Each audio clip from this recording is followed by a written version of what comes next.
Asset protection and patrol procedures will review the basics of security work, including methods and techniques employed when performing everyday security functions.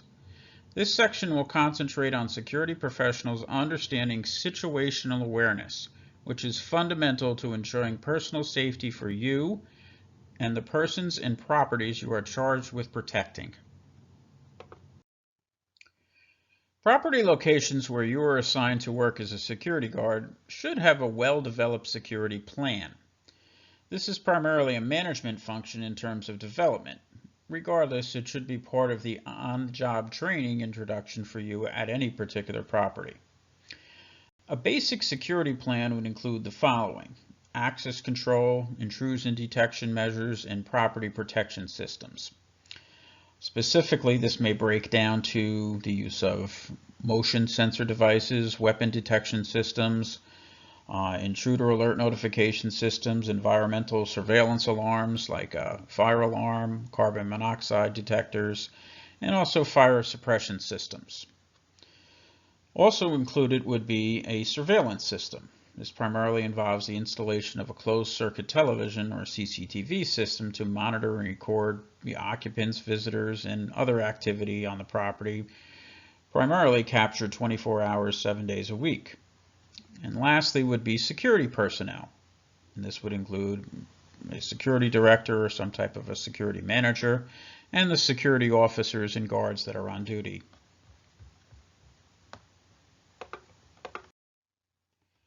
Security personnel will be an integral part of an entire security plan.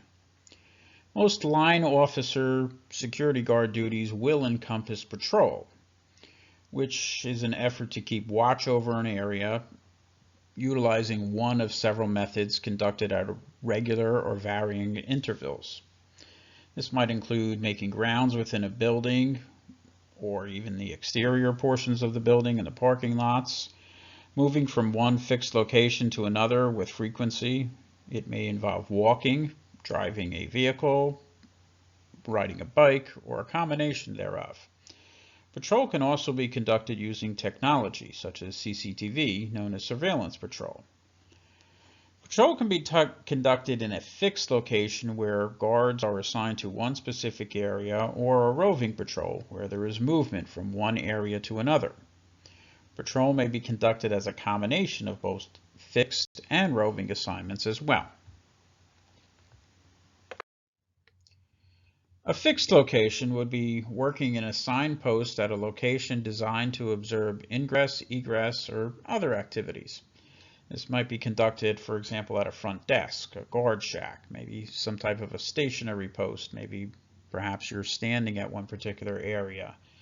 Or a dispatch or a CCTV room can also be a fixed location post. Fixed locations often include routine checks of items such as identification, credentials, perhaps metal detectors, personal property inspections, and other methods. Routines may become normal and even mundane processes, however, they are in place for specific reasons. Always maintain any routine procedures outlined in your property-specific security plans. Also, be aware of any changes to your environment. An employee at your property that may have been there for about 10 years and was just terminated yesterday, and management doesn't want that person to have access. You want to know about that because they may still be able to maintain access to that building. Maybe their access card wasn't shut off or their keys weren't taken away. Perhaps there was a threat made against the property. You want to know about that information as well. Even visitors who are routinely at your property, but they arrive unannounced one day or without an appointment or reasons that are out of the ordinary. You want to make sure you're getting all of that information checked out, as that's part of your routine functions at these fixed post locations. I recall having conversations with property management personnel over my time when I was in the industry, and discussing the patrol of security officers. And a lot of them felt that it was somewhat wasted time, that their security officers really weren't doing anything. They were simply walking in one location or driving a vehicle in one location, and they weren't really accomplishing anything. And realistically, nothing could be further from the truth, because the idea of patrol is avoiding any type of distractions to what you should be doing, which is observing your environment for anything that's unusual or occurring within it. Patrol is an essential function of an active security plan. Now, when it's possible and allowable, through your security plan, patrol should be something that is not routine. It should be broken up into different patterns. Okay, in other words, where you would, walk one area or section of a property, and you wouldn't immediately go to the next one. You may, backtrack a little bit. You don't want to become predictable in these things. Violators will often observe patrol routines of security officers. They may be trying to outsmart them. They may be trying to time them out. So when the security officer is not present, that's when they can do what they want to do. They can go in, commit a burglary at that jewelry store. They can go and attack somebody in the parking lot when you're, timing out your patrols, which are passing by the same area every 20 minutes or so. And your person that's watching the property and looking for these vulnerabilities is seeing that going on. So we don't want to have others being able to predict your patrol patterns, because it puts your safety at risk and the safety of the others that you're assigned to protect. So when you are conducting your patrols, some things that you want to keep in mind. Again, you always want to follow what your property-specific security plan tells you to do. If it's possible, let's say there's 2 security officers that are on duty. This often happens on an overnight shift where there's limited personnel that are available. You can separate into 2 posts where you can cover more ground. But at the same time, it's essential that you ensure proper and continual communications between you and the other person that's on duty, because you're there for them, they're there for you. You provide backup to each other. You're kind of each other's lifelines, so you want to maintain that as well. An essential task of every security officer should be to back up other officers in the event of an incident, obviously. You also want to be aware of vulnerable time periods at your properties, and this is, knowing them individually where that's going to count. When are the deliveries made? What type of deliveries are being made? Is there something that's vulnerable or valuable that's being delivered, and potentially somebody's watching those deliveries go on? If you have an environment where a lot of people from the public come in, maybe it's lunchtime and there's a crowded food court or a restaurant area. And then the most vulnerable time, certainly in a retail environment, would be opening and closing. At both time periods, that's when the property is most vulnerable. People are not paying attention to their environment at that time. People that are in retail stores, they're, in the beginning of the day, they have less personnel on duty. They're getting ready for the day. They're stocking the registers and products for customers and so on and so forth. At the end of the day, they're doing just the opposite of that, and they also have less personnel on duty, and they're not paying attention to their threat environment at that point in time. And that's oftentimes when somebody that's surveilling that property and looking to do something, some type of a crime or criminal activity, that's when they're going to act at that opening or closing time. Probably the most valuable tool security personnel can utilize is that of surveillance or CCTV equipment. The use of this equipment is also considered patrol. It's video patrol, in that assigned officers use cameras or technology in order to patrol their assigned areas. So a few tips for that. You should be aware of which monitors need to cover what location at a specific time. Looking at a grouping of cameras is not simply something that you do randomly. Okay, there should be some reason to it. A lot of times at most of the properties that I worked at, we incorporated something called a 168-hour plan, whereas every hour of the week, because there's 168 hours in each week, is accounted for in a CCTV surveillance plan. In other words, what are your priorities at that particular time? What areas are vulnerable? What areas are you going to be watching? Some other things, you really have to keep up on the technology. Technology with CCTV surveillance is increasing all the time. There are, numerous methods of technology. When I was in the industry, there were cameras that were inside of other cameras. Maybe there was one camera and it contained 4 or 5 other views within it. They're very sophisticated systems at times, and you have to take some time in order to be trained on them properly, learn them properly, and it's going to definitely take some practice as well. Some other things that you can do with CCTV is it adds an element of safety for you, whereas you can surveil violators or suspects and track them from a safe distance on the CCTV system as well.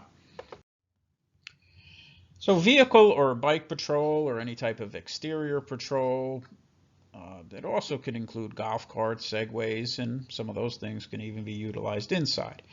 Regardless, if you're using any type of a vehicular patrol, you also want to remember, again, breaking up those patterns. You don't want to be going up and down the same aisles in the same method and the same pattern continuously. You want to kind of break those up so you're unpredictable to somebody that might be watching you. Patrol vehicles often have lights on them, yellow or amber lights. A lot of times management prefers that the lights remain on so customers and people from the public can see you and track you down if they need help or assistance. It also gives them a feeling of safety when they see that people are watching over the property in that method. There's somewhat of a downside to that also that you might want to consider, in that a suspect or an offender may be looking, that's keying them off as to when you're in an area and when you're removed from an area. That's really, again, up to management as far as their security plan. You want to watch your noise level from radios and other things that are inside, other distractions that are inside your vehicle. You want to be able to hear if people are shouting for help or anything else like that, maybe even potentially keeping the window cracked a little bit. And patrol should be conducted at a slow pace to allow for observations. You're not out there, trying to do the Indy 500 where you're doing, as many laps as you can around the parking lot. Patrol should be, methodical and slow, so you're catching the things and hearing the things and observing the issues that potentially are hazards or dangers to the property. The primary duty of a security guard is to be the eyes and ears of the client. Keeping a sharp level of attention is critical in accomplishing this. Complacency and distractions jeopardize your safety, your coworkers, and the people and property you're paid to protect. Security work can seem to be routine and lull an officer into complacency. By nature, we naturally prepare for incidents, but we very often believe that they're not really going to occur. Nothing is actually going to happen. We're kind of, again, lulled into that complacency. Now, as human beings, we are easily distracted, and when we're bored, our minds tend to wander. This doesn't necessarily make us bad people. This is simply the way that your mind works. But security work does involve a certain amount of self-discipline to remain focused. As a security manager, complacency and distractions were always challenges that were often hard to overcome in the industry. Again, incorporating that human element of, your environment kind of slowing down and nothing going on, so you become distracted. Your mind goes elsewhere. You become bored to a certain extent. You can almost understand that. And I did the work as a line security officer, so I remember that, and I understand sometimes how routine things can be and how you can get lulled into that complacency. So the idea of, some of the things that distract us at work, particularly security work, if you're spending too much time on the cell phone, you're being preoccupied with texting and videos and everything else that can go on there, or any type of a computer or electronic equipment, If you're chatting too long with certain people that are on staff, you're spending too much time not out on patrol. You're doing other things. All right. Sleeping was always something that you had to be vigilant for as a manager. Now, I could never obviously condone any type of, sneaking or snoozing on the job by security personnel, but somebody that was, found to be sleeping for 8 hours on an 8-hour shift, that's completely unacceptable. Somebody that dozes off for a few minutes simply because they're so focused and they're so tired and they kind of lose concentration, I can almost understand. Again, I can't condone either of them. But it is. These are the things that you have to keep in mind and have the self-control about in our working environments. The first element in providing for a guard's personal safety and that of the people and property they're assigned to protect is the idea of maintaining situational awareness. Now, situational awareness can be simply defined as being constantly aware of what is happening in your environment. Being situationally aware allows you to better comprehend and perceive what is occurring in your environment, or moreover for security personnel, their threat environment, which is what is potentially going to be a risk or a hazard for them or others. And then from that point, moving quickly to a decision or an action plan. We become situationally aware by utilizing most of our natural senses, such as our sight, our hearing, smell, and touch. These do come naturally to us and are inherent survival techniques we have developed since birth. We also become situationally aware by utilizing other methods, including basic instincts and common sense. These are things that have always alerted us to potential for danger in our environments. Also, our training, particularly property-specific training about what is normal and abnormal at your particular location, is important as well. This is normally conducted during on-the-job training.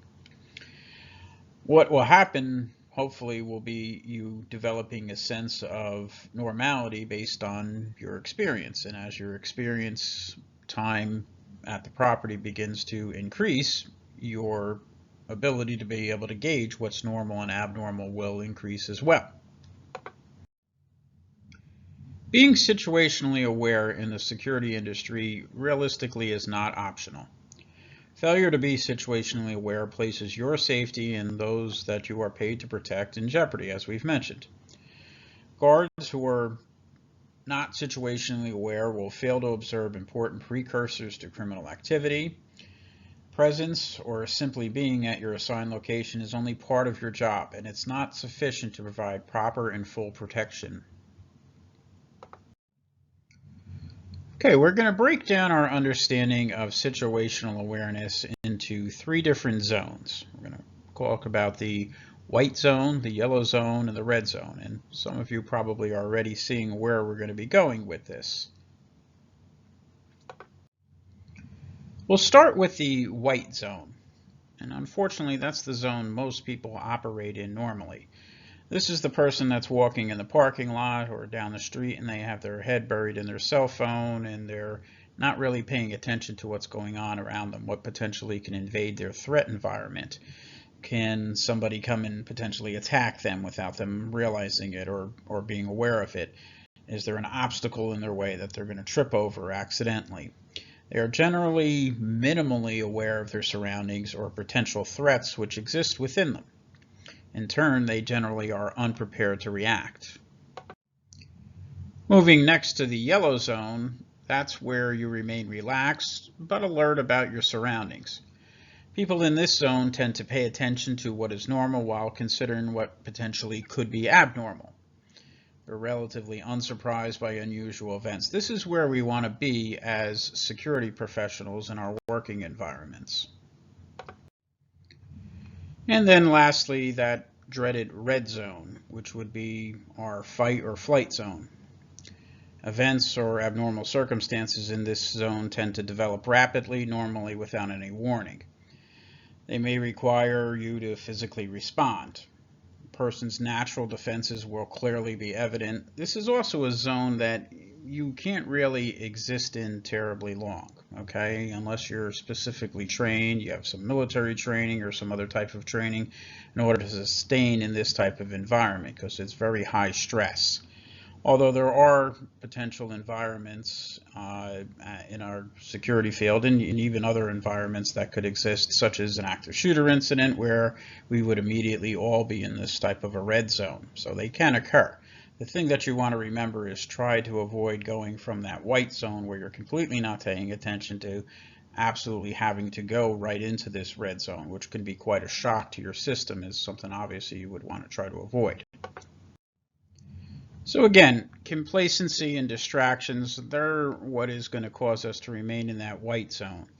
And this is easier said than actually practiced, obviously. It's difficult to maintain yourself in that yellow zone. Certainly, you should endeavor to do it in a working environment. People realistically should try to do this all the time, just generally being aware of their environment. It would be safer overall for everybody to do that. But again, we want to always consider the idea of, that switching immediately to that red zone, and again, that stress that puts on our nervous system and how well we're going to be able to react. That's probably the biggest reason for trying to maintain that neutral yellow zone if we possibly can. So in summary over here, in this section we've talked about the basics of security assignments. We've discussed some of our vulnerabilities, our methods to avoid detection of our routines, breaking those things up, being vigilant for precursors. We've talked specifically about breaking up our patrol patterns, being random in our techniques, and incorporating them into our everyday security functions.